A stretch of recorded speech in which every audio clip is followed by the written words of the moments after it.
디플레 우려 지금 뭐 이렇게 걱정할 필요가 있느냐? 기나긴 어려움이 기다리고 있으니까 여러분 우리 내핍합시다. 자본주의 사회에서 제일 무서운 이야기가 이제 이런 이야기죠.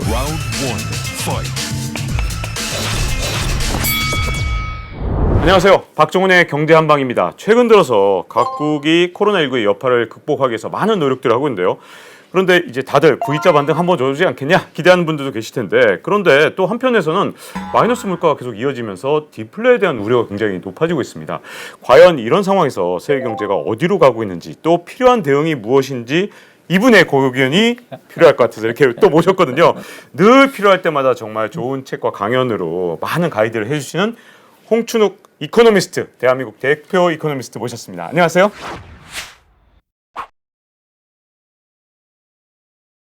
네, 안녕하세요. 박 기자님. 오래간만입니다. 네, 오래간만에 이렇게 또 방송으로 또 뵙게 됐는데, 자, 이 최근에 내신 디플레 전쟁, 이 굉장히 호응이 뜨거운 걸로 알고 있거든요. 그렇죠? 네, 네, 덕분입니다. 아, 네. 그런데 이 금리를 내리고 돈 풀고 있으니까 당연히 이럴 때는 인플레이션에 그동안 걱정해 왔거든요. 맞습니다. 그런데 이번에는 인플레이션에 걱정하는 사람들 못지않게 야, 이거 디플레가 올 수도 있어 이렇게 걱정하는 사람들도 있더라고요. 도대체 뭘 걱정해야 되는 건가요? 예, 일단 처음에 디플레가 오고 그 뒤에 인플레가 오면 최선인 것 같아요. 이미 디플레는 온 것 같아서 저는. 네.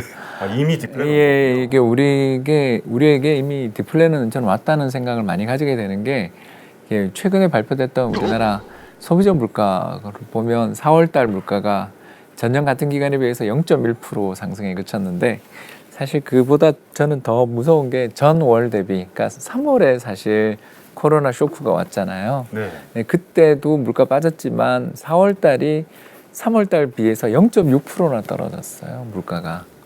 근데 이제 4월달 미국 소비자 물가도 발표가 됐는데 거기는 0.8%가 떨어졌어요. 이건 서로 누가 더 많이 떨어지냐 경쟁하는 것입니다. 예, 이게 뭐 이제 두 가지 이유 때문이겠죠. 첫 번째는 유가 빠진 게 제일 큰 것 같아요. 국제 유가가 막 폭락하니까 마이너스도 갔잖아요. 그게 제일 큰데다가 이제 두 번째가 이 재고 문제가 저는 이제 걱정이 좀 많이 되는 거죠. 예를 들어서 어떤 뭐 자동차 회사를 우리가 나라라고 한번 비교를 해보자면 100만 대 정도 생산 캐파를 가지고 있는 아주 큰 공장이죠. 100만 대 캐파를 가지고 있는데 갑자기 코로나 쇼크가 와서 판매량이 한 60만 대, 70만 대까지 떨어졌다. 실제로 인도는 마이너스 100%를 우리 봤잖아요, 이번에. 그렇죠. 끔찍하죠. 깜짝 놀랐습니다. 예, 2월 달 중국 자동차 판매도 마이너스 92% 나왔거든요. 그래서 연간으로 볼 때 대략 100만 대에 비해선 60만 대, 70만 대밖에 안 팔린다면 한 해 재고가 30만 대가 생깁니다.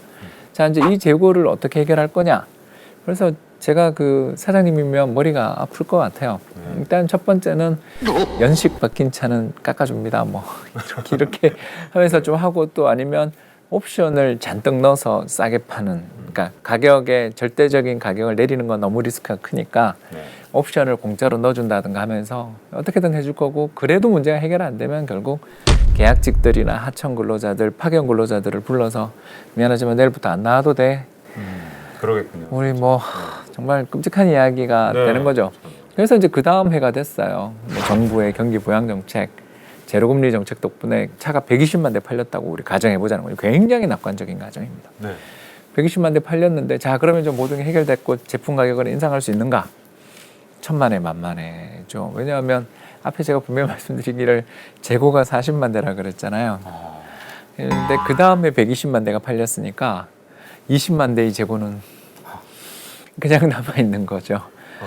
예, 그러니까 이런 과정을 우리가 조정을 거쳐야 되거든요. 몇 년 걸리냐? 이렇게 생각해 보면 우리나라는 그래도 2008년 글로벌 금융위기 때 2년 만에 이걸 해결했거든요. 그때 정말 빨리 해결했어요. 예, 우리나라가 중국과 함께 세계에서 가장 빨리 그 경제 위기 전 GDP를 회복한 나라로 꼽히고 그랬죠. 물론 이제 그 대가도 이제 조금 치렀지만 말입니다. 근데 이제 그 유럽 국가들은 아직도 회복 못한 나라가 많고, 특히 미국을 제가 잠깐 예를 들면 2014년이 돼서야 그 재고를 털었어요. 진짜 오래 걸렸네요. 얘가 6년 걸렸어요.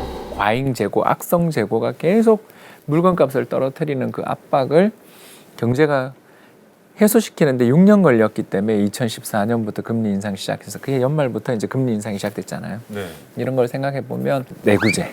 한 번 사면 6개월 이상 사는 제품들을 내구재라고 우리가 부르는데, 그 제품들의 재고 문제가 정말 심상찮은 것 같아서 이 심상찮은 재고 문제들을 해결하기 위해서는 결국 뭔가 적극적인 통화 공급이 필요하고 그 통화 공급이 성공적으로 경기를 부양한다 쳐도 최소 2년 내지는 한 5, 6년이 걸릴 수도 있는 장기적인 문제가 될 것 같아서 디플레이 이야기를 하게 되는 것 같아요.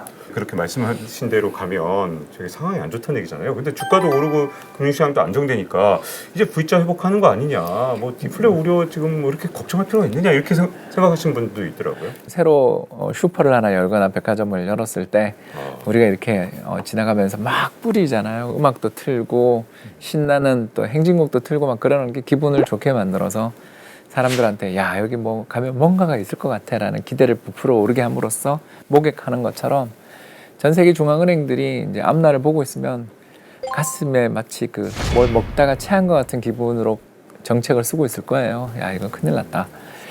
2008년 글로벌 금융위기 때보다 어쩌면 더 심한 것 같은데 이제 이런 고민을 하고 있는 상황에서 국민들한테 이제 뭐라고 이야기를 해야 되냐 하면 이제 앞으로 기나긴 어려움이 기다리고 있으니까 여러분 우리 내핍합시다 이러면 이제 대공황이 되는 거잖아요. 그러니까, 예, 그러니까 능력 있는 사람, 여력 있는 사람들은 돈을 쓰고 곧 좋은 미래가 올 거예요. 이 눈폭풍, 거대한 눈폭풍이 진정되고 나면 우리 다시 이제 눈을 치우고 얼어붙었던 길들을 녹이고 나면 예전으로 돌아갈 수 있을 거예요라는 장밋빛 미래를 주기 위해서 노력하는 거고 그 노력에 어떻게 보면 가장 화답한 게 금융시장, 주식시장이라고 볼 수가 있는 거고 또 주식시장에서 이 주가가 오르는 또 다른 이유가 2008년 이후의 경험 때문인 것 같아요. 그때 보면 예, 그 2014년까지 재고 문제를 해결 못했다고 우리가 그랬는데 네. 근데 그때까지 주가는 계속 올랐잖아요.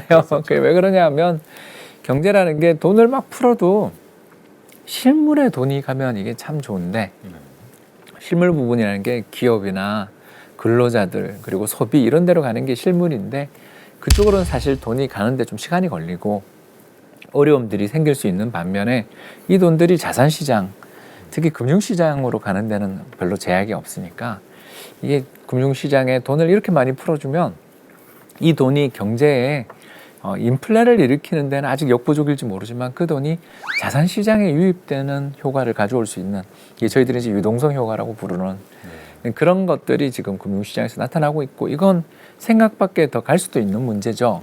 다만 우리가 이제 좀 알아둬야 될 건 이와 같은 강력한 주가의 반등이 쭉 나타나서 장기적으로 우리가 2008년부터 2014년까지를 돌이켜보면 와 계속 올랐네 이런 생각이 들지 모르지만 사실 그 중간중간에 굉장히 많은 위기 국면들이 있었던 걸 우리는 잊지 않잖아요. 그렇죠. 뭐 가장 대표적인 게 2010년 유럽 재정위기도 있었고 2011년에 있었던 미국의 신용등급 강등 사태 같은 경우를 겪었지만 그때는 굉장히 무서운 순간순간이었지만 지나고 보니 좋았던 걸로 포장될 뿐인 거예요. 네. 그래서 제 생각엔 금융시장은 제일 빨리 회복됐다. 그러나 그 대신 이제 앞으로 울퉁불퉁한 비포장도로도 좀 갈 수 있다라는 건 염두에 둔 좀 지나고 보면 좋았어라고 말할 수 있을지 모르지만 앞으로 우리가 지금 코너를 돌 때 그 뒤에 산비탈에 예를 들어서 눈사태가 나와 있을 수도 있다라는 건 알고 저걸 치우고 가야 될 수도 있다는 건 알고 대응하는 그런 마음의 대비가 필요한 시기라고도 볼 수 있겠습니다.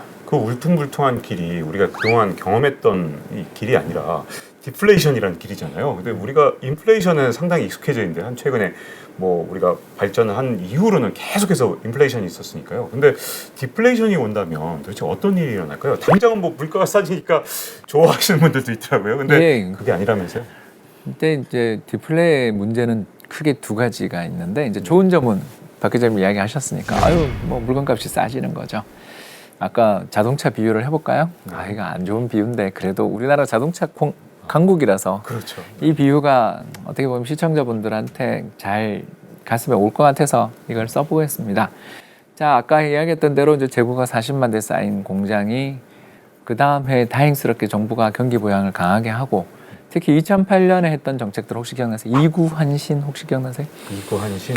가전하향. 네. 뭐 이런 사자성어가 나오면 이게 다 중국에서 한 겁니다. 네.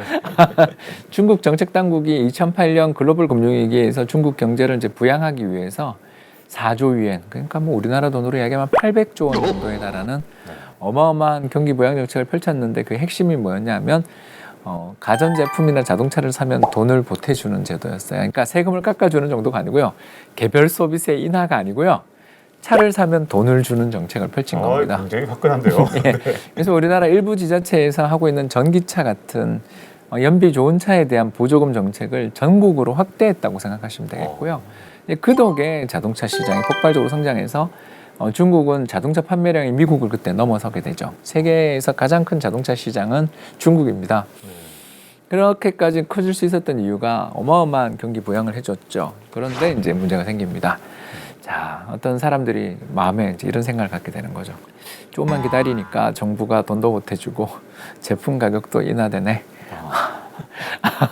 이렇게 되는 거죠. 그 오히려 기회를 주는군요. 예, 지금 제가 봤을 때 지금 중국 자동차 시장의 회복이 나타나고는 있지만 저렇게 좀 약한 게 저는 6월에 있을 전국인민 대표자 회의에서 부양책이 나올 가능성이 있으니 지금 굳이 내 돈을 내고 살 필요가 있는가에 대한 기대도 있을 거고요. 경험에 의해서 또 싸지겠구나. 예.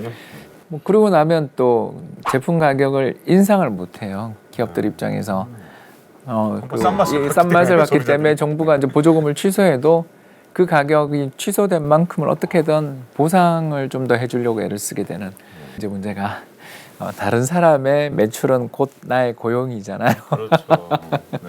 네. 기업이 고용이 계속되고 제품 가격도 좀 인상하고 원가 요인도 반영하고 마진도 살아나야 주주도 좋고 고용돼 있는 근로자도 좋은 건데 소비가 부진해지면 부진해질수록 이제 무슨 문제가 생기냐면 고용이 회복되기가 어려워지는 거죠. 악순환이 시작되는 거예요. 예, 그래서 이걸 디플레이션 스파이럴, 디플레 악순환이라고 부르고 지금 지난 30년 동안 일본에서 벌어진 일이 이제 이런 일입니다. 이제 두 번째 문제는 더 심각한 건데 이제 이거는 1단계가 진행돼서 2단계로 접어들어야 되는 일인데 바로 이제 부채 위기가 시작되는 거죠. 이제 박 기자님이 늘 강조하시는 것처럼 가계 부채가 나중에 이게 문제가 될 수 있다라고 걱정하신 거를 전번에 한번 이야기하신 적이 있었던 게 이럴 때 문제가 이제 되는 거죠. 많이 깎아줘봐야 뭐 0% 정도 이자가 되는데 문제가 이분의 임금도 줄어들고 고용도 줄어들고 경제 전체의 물가가 빠지기 시작하는 상황에서는 이 이자도 내기 어려워지는. 그게 이제 일본에서 지금 벌어지고 있는 일이죠. 제로금리를 아무리 해도 그 은행이 대출을 해주지 않으려 들고 또 대출을 해간 사람들이 자기 소득이 줄어들고 있는 상황이기 때문에 그 빚을 갚는데 허덕이고 이런 악순환들이 이제 폭발한 게 바로 1998년에 있었던 일본의 금융 빅뱅 사태라고 저희들이 그러니까 위기가 발생하고 8년이 지나서 부채 위기로 이제 가게 되거든요.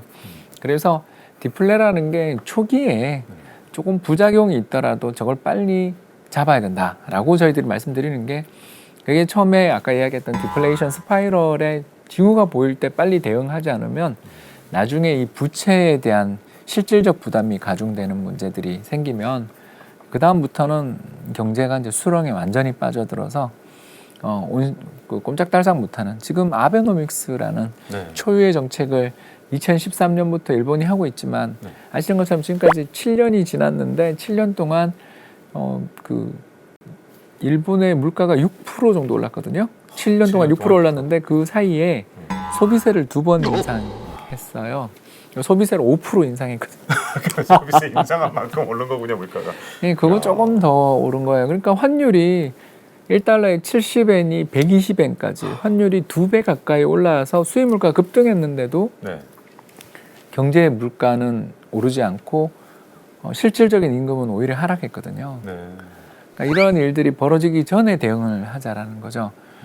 이게 그 디플레에 대한 걱정을 하는 가장 큰 이유는 옆 나라 일본에서 벌어진 저 수렁에 빠진 30년을 보다 보니까 조금 처음에는 과다하다 해도 디플레 징후가 아주 요만큼만 나타나도 적극적으로 대응하는 게 옳지 않냐라는 생각을 하게 되는 것 같아요.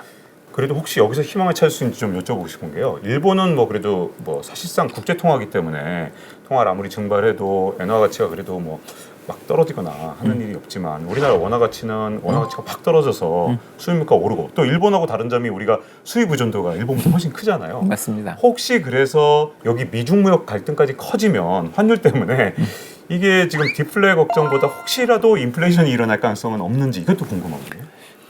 사실 저는 그렇게 했으면 좋겠어요. 그게 차라리 낫다. 네, 그렇게 보시는 거군요. 물가 올라서 힘들더라도 디플레보단 낫다는. 왜냐하면 그 물가가 오르게 되는 순간 네. 가계가 느끼는 부채 부담들은 고정금리 대출들을 갖고 계시는 분들이 굉장히 큰 혜택을 일단 누리게 될 수 있고요. 두 번째가 더 중요한 건데 네. 이제 이런 그 환율이 급등할 때 우리가 경제 위기를 겪었던 경험 때문에 다들 환율 오르면 큰일 난다라고 생각하시는데 그게 97년은 맞아요. 네. 외채가 많았으니까. 그러니까 기업이나 정부가 다른 나라에서 돈을 빌려온 게 되게 많아가지고 환율이 상승하는 순간 실질적인 그 채권 채무 부담이 커지잖아요. 빚이 갑자기 막 급증하는 거죠. 근데 지금은 우리나라가 이제 채권 국가가 돼서 이게 남한테 돈을 빌려준 게 더 많아요. 네. 그래서 왜 그런 일이 벌어졌냐 하면 그 경상흑자가 1998년부터 시작해서 지금까지 22년째 이어지면서 외환보유고만 4천억 불 쌓인 게 아니라 국민연금이나 또는 한국투자공사 같은 우리나라를 대표하는 연기금들이 해외에 투자해 놓은 돈이 보수적으로 추정해도 제가 추정해 보니까 한 4천억 불 이상을 들고 있더라고요. 네. 그러니까 외환보유고 4천억 달러에 연기금이나 보험사 등이 해외에 나가 있는 돈이 4천억 불 정도 되는 거죠. 그래서 대략 400조가 넘는 돈이 해외에 투자돼 있으니까 환율 상승하면 어떤 일이 벌어지냐면 우리가 해외에 투자해 놓은 돈들의 가치가 엄청나게 상승해서 네. 그 우리 연금이 부유해지고요. 연금이 부유해지면 연금 입장에서는 해외에 투자해 놓은 돈의 비중이 너무 커진다 싶고 거기 수익이 너무 많이 나면 네. 그걸 좀 팔아서 국내에 투자하는 게 훨씬 이익이 돼요. 왜냐하면 달러를 그때 들고 와서 우리나라 자산에 투자를 하게 되면 저평가된 자산을 손쉽게 살 수 있거든요. 이런 걸 저희들은 이제 자산 리밸런싱이라고 부르는데 그냥 어렵게 생각하실 필요 없이 환율 급등하면 달러를 팔고 또 환율이 급락하면 원화를 파는 그런 거래를 암묵적으로 하고 있어요. 그렇기 때문에 환율이 상승하게 되면 수출 경쟁력 개선되고요. 디플레이션 리스크를 완화시킬 수 있고 해외에 투자한 기업들의 환차익을 크게 증가시킬 수 있기 때문에 우리 경제 입장에서 부정적 요소도 물론 있지만 디플레 압력이 커지고 경기가 좀 어렵다 싶을 때는 환율을 인상하는 정책도 나쁘지 않은데 다만 이제 우리가 작년에 미국이랑 약속을 했어요. 네. 외환시장 개입하면 그거 보고하는 거 기억나시죠? 네, 맞습니다. 저는 그거 참 안 좋은 거라고 생각하는데 일단 미국의 요구가 워낙 커서 그래서 외환시장의 직접적 개입은 불가능해졌어요. 그렇다면 남아있는 환율을 인상할 수 있는 좋은 방법이 뭐냐 하면 다른 나라보다 우리가 더 열심히 돈을 풀면 이 나라의 돈의 가치가 장기적으로 떨어질 거야 라고 생각되면 우리나라에 있던 우리 국내 투자자들도 일단 더 열심히 해외로 나갈 거고 그렇군요. 또 우리나라 뭐 주식이야 제가 봤을 때는 환율이나 그 물가가 오르면 더 좋아할 것 같긴 한데 채권 투자 자금들도 좀 인플레 나는 자산에는 투자하기 싫잖아요. 그렇죠. 그래서 빠져나가면서 환율이 좀 상승할 수 있다면 그것도 우리 입장에서는 나쁜 선택은 아니지 않느냐라는 것도 이제 좀 열어둬야 될 때가 아닌가 봅니다. 근데 우리가 돈 푸는 속도보다 사실 미국이 더 빠를 것 같아요. 지금 뭐 그래서 문제예요. 마이너스 금리까지 얘기가 나오는데 마이너스 금리 이거 가능성 있는 겁니까? 미국에서? 제한적이에요. 아직은 왜 그러냐면 그 이제 미국이 양적 완화라는 걸 하잖아요. 양적 완화 규모가 지금 얼마냐면 7조 달러. 그러니까 미국 GDP가 20조 달러니까 GDP 3분의 1을 풀었어요. 엄청나군요. 진짜 GDP의 3분의 1. 근데 이제 이렇게 돈을 많이 푸는 이유가 뭐냐 하면 중앙은행이 채권 시장에 나가서 예를 들어 미국 국채를 좋은 값에 사들여요. 막 돈을 찍어내서 사는 거예요. 그러니까 금리가 떨어지잖아요. 금리 떨어지니까 은행이나 연기금이 들고 있던 채권을 중앙정부한테 아주 값 비싸게 넘겼잖아요. 좋은 값에 팔았으니까 수익이 생기셨잖아요. 네. 그 수익을 생긴 걸 가지고 이제 전부 다 기대를 한 게 자 이걸 가지고 이제 주식 투자도 하고 회사채도 사고 대출도 해줘서 경제를 이제 살렸으면 좋겠어라고 부탁을 했더니 은행에서 조용히 그 돈을 들고 중앙은행에 재예금을 한 거예요.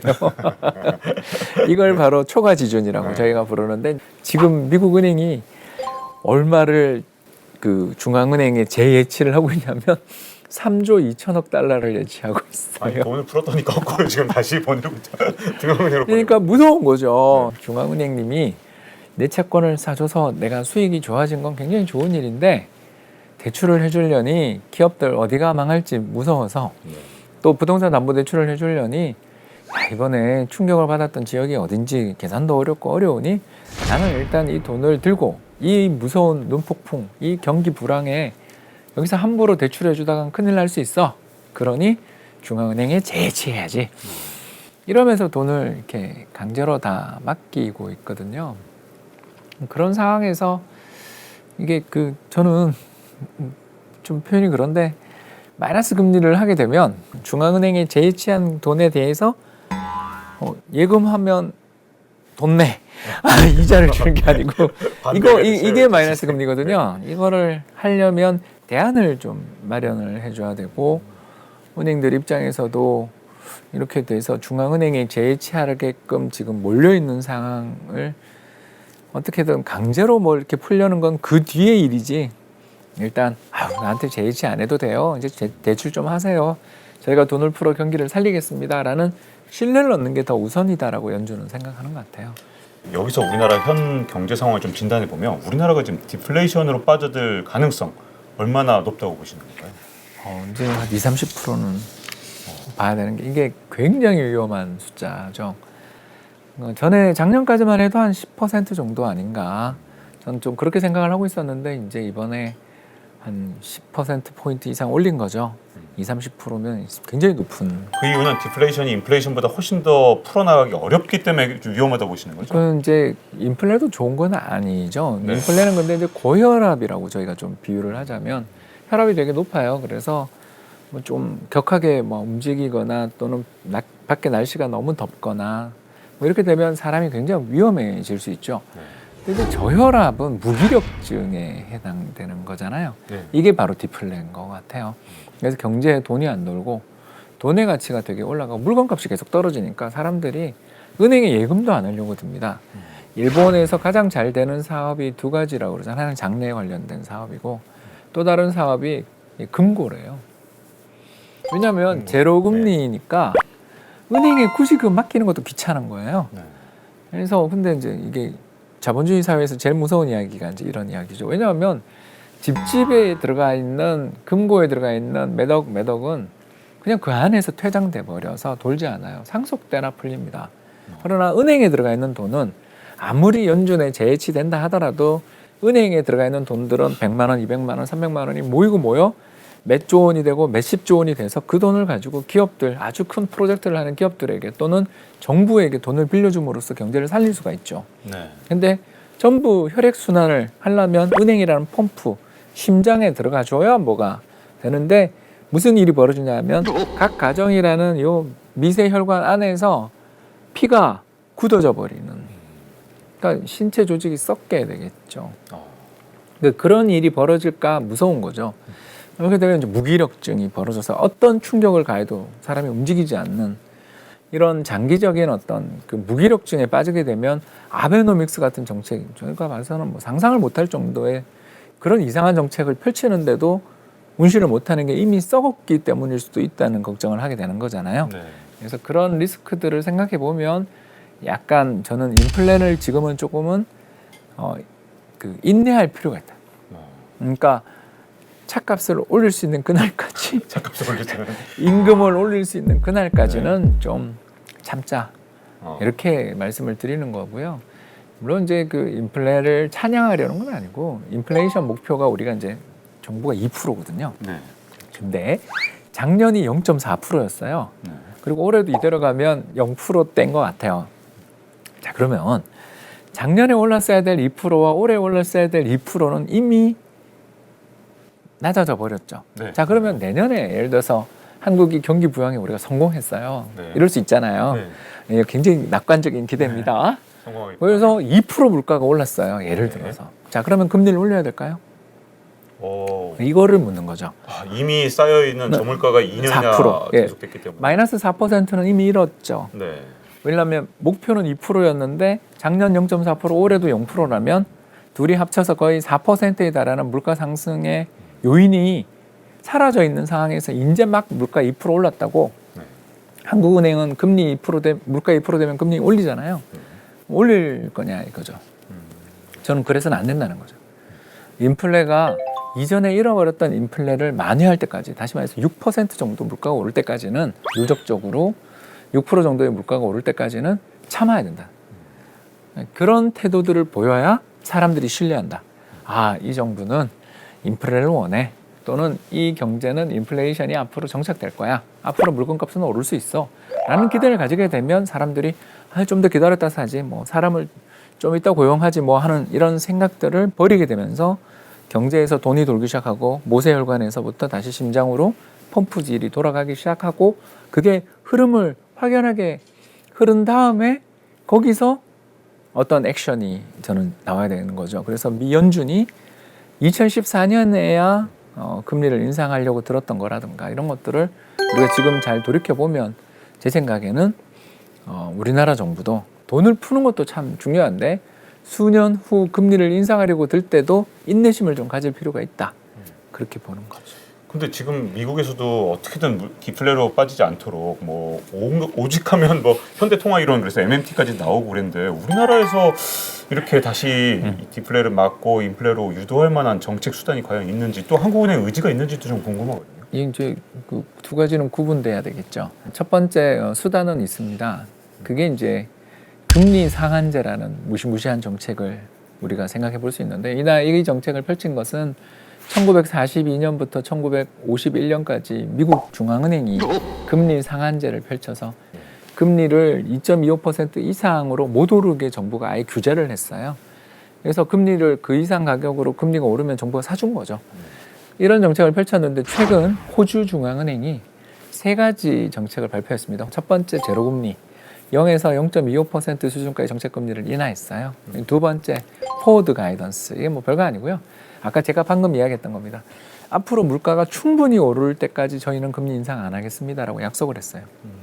그러니까 지금 물가가 못 오르고 있는 것을 다 감안해서 앞으로 물가가 2% 3% 오른다고 우리 금리 인상 안 해요. 지금 오르지 못한 물가를 다 보상받을 때까지 참겠습니다. 그렇게 구체적으로 기한을 명시했고요. 세 번째가 금리 상한제를 발표해서 국채금리를 호주 정부가 발행한 국채금리를 0.25% 이상으로 오르는 걸 저희가 막고 그때까지 무제한 돈을 풀겠습니다라는 정책을 펼쳤습니다. 그래서 호주는 GDP 7% 정도에 달하는 재정 정책을 펼치고 있는 나라였는데 이번에 발표된 새로운 규모의 양적 완화 정책으로 세계에서 어떻게 보면 가장 강력한 경기 부양을 펼치는 나라인데 호주 달러 환율 급등했다는 이야기를 우리가 들은 적이 없죠. 예, 그러니까 왜 그러냐 하면 호주 정부가 이런 정책을 펼치는 것에 대해서 사람들이 어떻게 역으로 생각하는 사람도 있냐 하면 와, 저 나라가 되게 어렵나 봐라고 생각할 수도 있지만 다른 한편으로는 야, 저 나라가 저렇게 적극적으로 경기를 부양하다니 저 나라 자산에 투자를 하면 부동산 주식에 투자를 하면 앞날이 밝은 거 아니야라고 생각하는 사람도 있어서 상쇄되는 거죠.